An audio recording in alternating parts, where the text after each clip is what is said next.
Então, andando com isso e trazendo esse contexto rapidamente para resgatar o histórico, a gente fala da renda fixa. A renda fixa tem algumas formas de rentabilidade. Tem a rentabilidade pré-fixada. Rentabilidade pré-fixada é muito simples, você conhece a rentabilidade no início do investimento.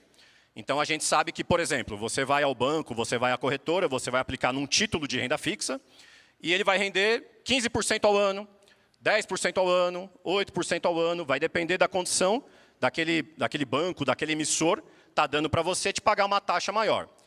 O grande ponto que você tem que começar a avaliar é o seguinte. Primeiro, qual que é o prazo?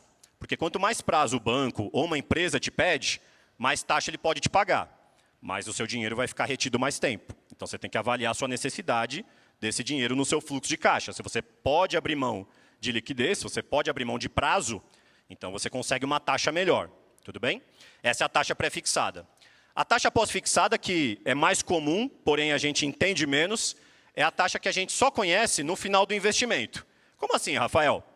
Muito simples. A gente acabou de falar da taxa Selic. A taxa Selic é uma taxa balizadora.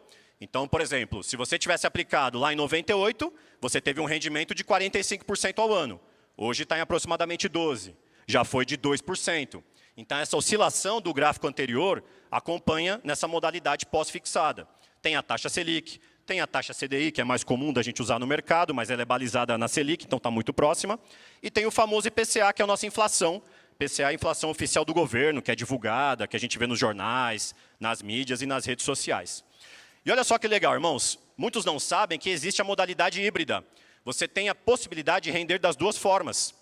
A rentabilidade com IPCA mais 6, por exemplo, ou seja, IPCA é o pós-fixado, é a taxa que vai render de forma pós-fixada, e mais 6% é a parte pré.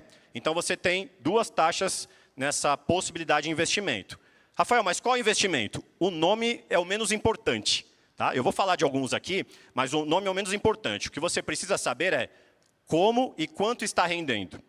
E essa é uma boa conversa para você ter com seu gerente do banco, seu consultor de investimento, seu assessor de investimento, não importa qual seja. Por quê?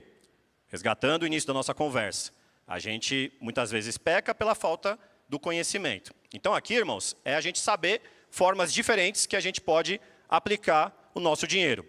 IPCA mais 6 ou CDI mais 2, né? Seria equivalente ali próximo a Selic mais 2. Independente do nome da taxa aqui, é ter essa modalidade híbrida, pré e pós-fixado.